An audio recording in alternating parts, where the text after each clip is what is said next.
Bom, nós já tivemos a proclamação do trecho do Evangelho segundo Lucas, capítulo 11.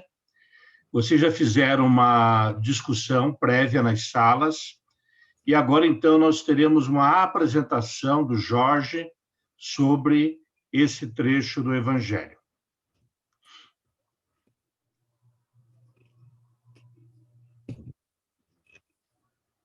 Está me ouvindo?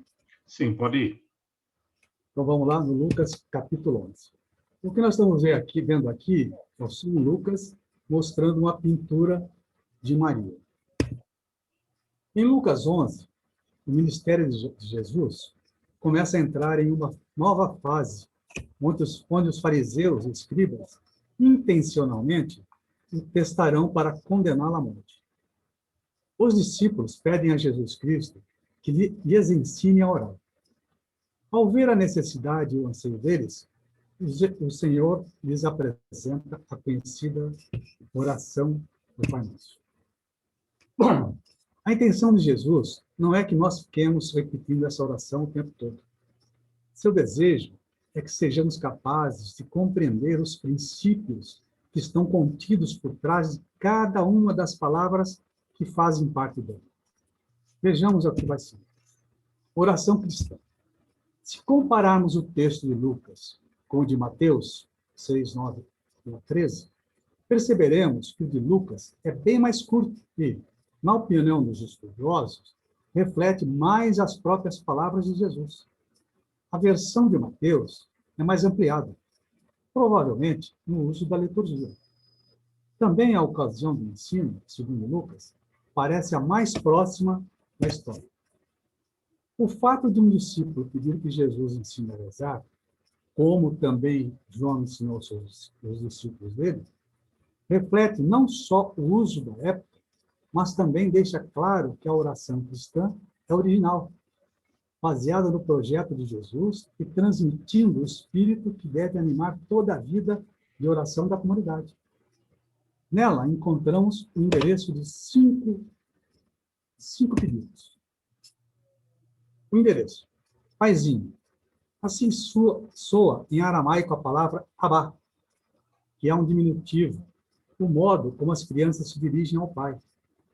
Isso é de grande originalidade. Os judeus, de fato, concebiam Deus como o pai do povo todo, mas não ousavam dirigir-se pessoalmente a ele com tanta intimidade. Jesus, porém, o faz e ensina os discípulos a endereçar a oração ao Pai nessa total intimidade e confiança. Na verdade, dizendo Paizinho, nós entramos na própria intimidade que existe entre Jesus e o Pai, pois Jesus, fraternalmente, nos fez participar de sua própria filiação. Agora vem o primeiro pedido: santificado seja o teu nome. Na Bíblia, o nome equivale à pessoa. Esse pedido é, portanto, mais um desejo, que todos os homens reconheçam a santidade de Deus verdadeira, deixando os ídolos que produzem a escravidão e a morte, para adorar o Deus Santo, que traz a liberdade e a vida. Mas, o que é a entidade de Deus? A manifestação de sua glória, através dos atos que ele realiza no mundo e na história. O cerne dessa santidade gloriosa é a instauração da justiça, que transforma as relações entre os homens, trazendo o reino de Deus. O segundo pedido: venha o teu reino. O reino é o centro e o fim de todo o projeto de Deus. Consiste no reconhecimento da vontade de Deus, que quer liberdade e vida para todos e, para isso, instaura relações de fraternidade e partilha entre as pessoas, de modo que todos tenham igual acesso aos bens da vida e igual participação na construção da sociedade e dos rumos da história. Mas o reino não está só no futuro. Ele se concretiza pouco a pouco, à medida que as pessoas vivem a fraternidade e a partilha, repartindo a liberdade e a vida. O anseio pelo reino mostra a meta da vida e da ação da comunidade, porque o reino deve chegar para todos, até que Deus seja tudo em todos. O terceiro pedido: dá-nos a cada dia o pão de amanhã. Não se trata apenas de pedir o necessário para a vida de cada dia e garantir o necessário para o futuro. É mais que isso. O pão de amanhã é o pão da vida eterna, o alimento que realiza plenamente a vida. É o pão do banquete celeste. Assim, os cristãos não pedem a abundância material que gera desigualdades, mas o necessário para uma vida digna, sempre aberta para a novidade de Deus, que leva à verdadeira realização. O quarto pedido: perdoa-nos os nossos pecados, pois nós também perdoamos todos aqueles que nos devem. Aqui, os cristãos tomam a dianteira e, antes de pedir perdão a Deus, apresentam como crédito o fato de terem perdoado os outros. O pedido, portanto, tem a forma de obrigar a Deus a perdoá-los também, pois, se eles são capazes disso, Deus não seria? Isso nos faz pensar que não temos o direito de pedir perdão se nós mesmos não estamos dispostos a perdoar. O perdão de Deus, para nós, é proporcional ao perdão nosso para os outros. Também devemos inverter. Não perdoando os outros, também estamos pedindo a Deus que não nos perdoe. E a questão é grave, porque nenhuma comunidade se mantém unida sem o perdão, pois viver juntos sempre traz mal-entendidos, atritos, conflitos e ofensas. Só o perdão partilhado pode garantir a continuação da vida comunitária. E o quinto pedido: não nos deixeis cair em tentação. Não se trata dos pequenos erros e falhas, mas da grande tentação de abandonar o projeto de Jesus em troca dos projetos do Satanás: abundância, riqueza, poder e prestígio. Seria a traição final, talvez motivada pelo desânimo, talvez pelo medo e insegurança. Esta foi a última tentação enfrentada por Jesus, a de abandonar tudo para salvar a própria pele. É o pedido mais importante: que Deus nos poupe de trairmos seu projeto, pois assim iríamos trair a nós mesmos e a todos aqueles que lutam para que o reino venha. O sentido da oração. O Senhor nos deu o dom da oração e a tarefa de ensinar a orar. O Pai Nosso é a oração do Senhor Jesus, dirigida ao Pai, animada e recriada sempre no Espírito Santo. Pai Nosso que estais no céu. É uma invocação precedida de um convite à confiança, à simplicidade e à sinceridade filial. A palavra Pai é a chave de toda a oração. Revela Deus como Pai. A palavra Nosso abrange a humanidade e a criação inteira. As palavras estais no céu recorda-nos casa celeste de Deus e seu estar conosco, nosso estar com Ele e nosso estar com Ele. A oração do Pai Nosso contém 7 súplicas e 7 bênçãos. As 3 primeiras nos remetem à glória do Pai. Vosso nome, vosso reino e vossa vontade.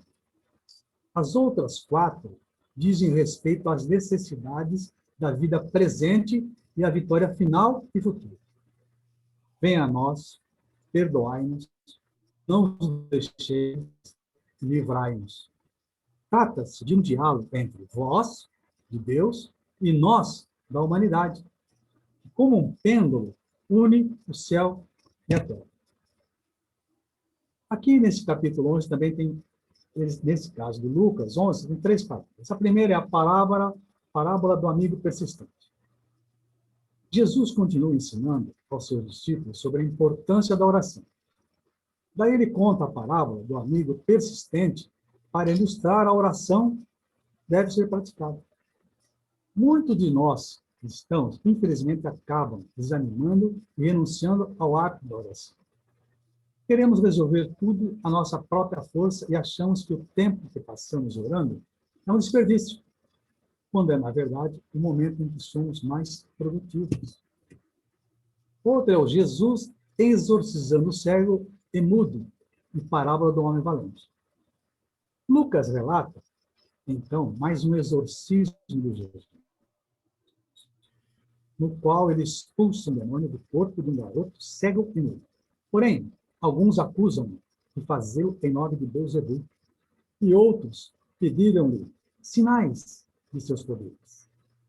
Jesus os repreende e reafirma a chegada do reino de Deus. Ainda parte da mesma parábola é conhecido como parábola do homem valente.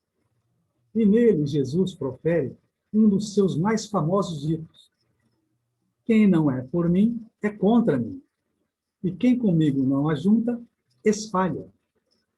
Jesus, logo em seguida, fala sobre o que acontece com o demônio expulso e como ele retorna ao corpo de quem não se cuida, tornando o caso ainda pior do que originalmente. Jesus nos estimula, ora. Jesus estimula seus discípulos a perseverar em oração. Ela deve ser uma prática constante e indispensável. O Senhor mostra que em qualquer que seja a necessidade, dificuldade, impedimento, enfim, tudo deve ser apresentado a Deus em oração, pois Ele tem o maior prazer de ouvir os seus filhos. O exemplo que ele usa é extremamente profundo. Quem é o pai ou mãe, de verdade, sabe o quanto o pedido genuíno de um filho é especial. Qualquer pai ou mãe fará o que for necessário para que as necessidades reais de seus filhos sejam supridas. Esse nosso relacionamento com Deus, o princípio é o mesmo. Agora vamos aos versículos do próprio texto. A oração dos discípulos, que é do versículo 1 a 13. As práticas particulares realizadas pelos seguidores de João Batista serviam para distingui-los de outros grupos dentro do judaísmo da época. Mesmo que seja essa motivação exigida pelos discípulos de Jesus, Lucas conecta o ensinamento do Pai Nosso com o hábito de orar de Jesus. O discípulo filho deve depender do Pai no que diz respeito ao necessário para sustentar a vida. Jesus enfatizou essa ideia nas instruções missionárias e a demonstrou quando alimentou a multidão. Mesmo sendo filho do Pai, o discípulo vive em um mundo de pecado. Ele mesmo peca e, por sua vez, é vítima do pecado alheio. O perdão dos pecados é um motivo predominante neste evangelho.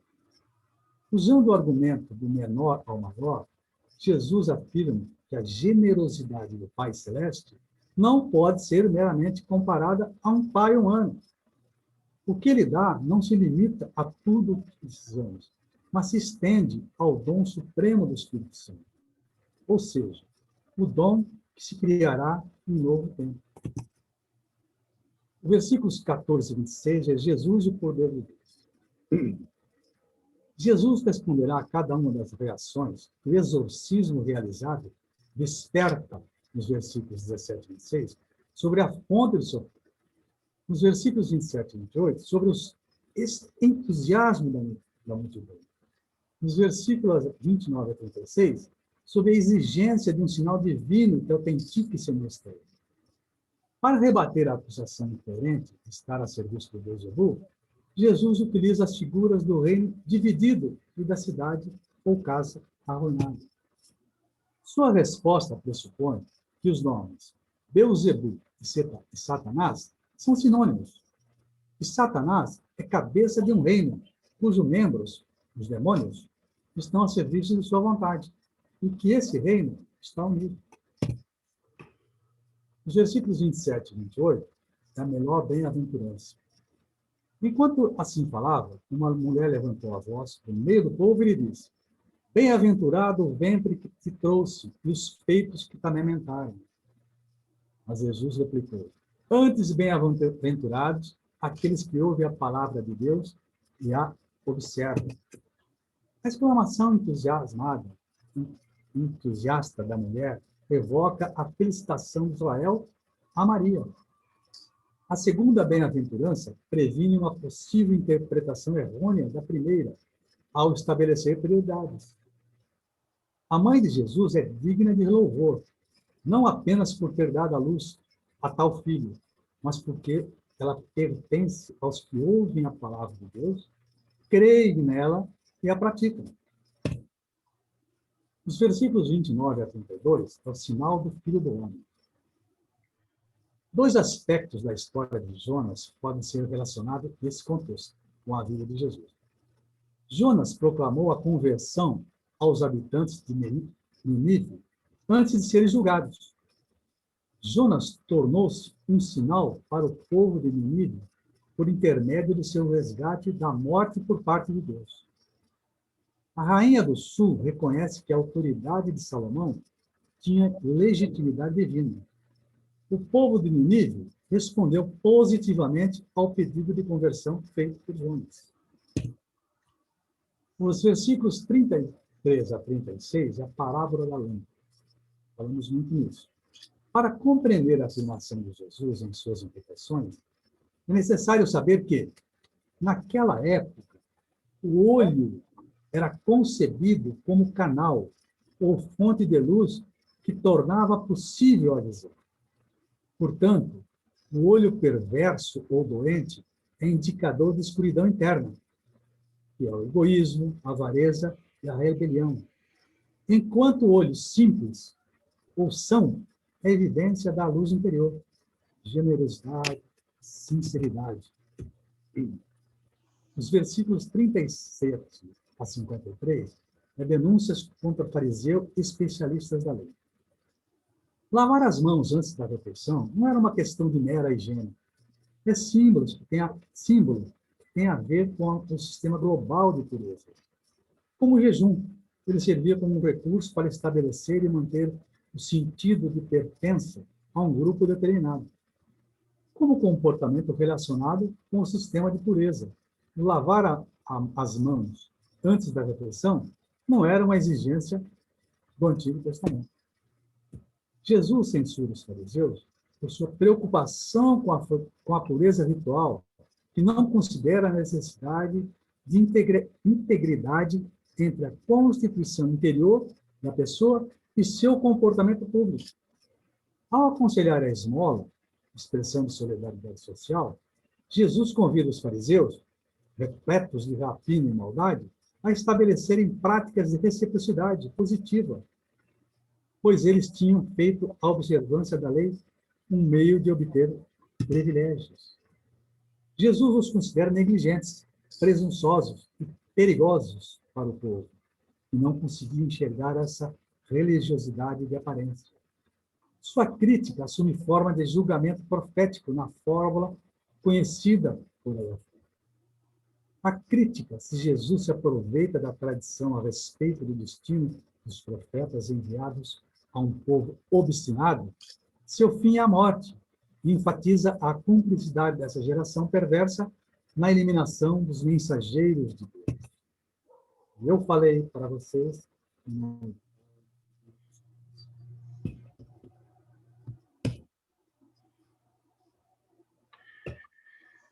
Bom, agora iremos para o nosso terceiro momento, novamente para nossas pequenas salas, onde iremos avançar na reflexão deste trecho do Evangelho.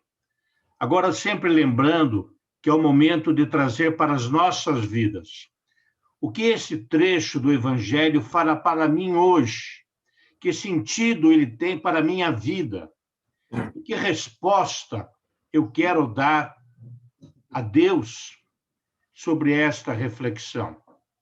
De que maneira eu quero me dirigir a Deus sobre esse trecho do Evangelho e seu significado para a minha vida.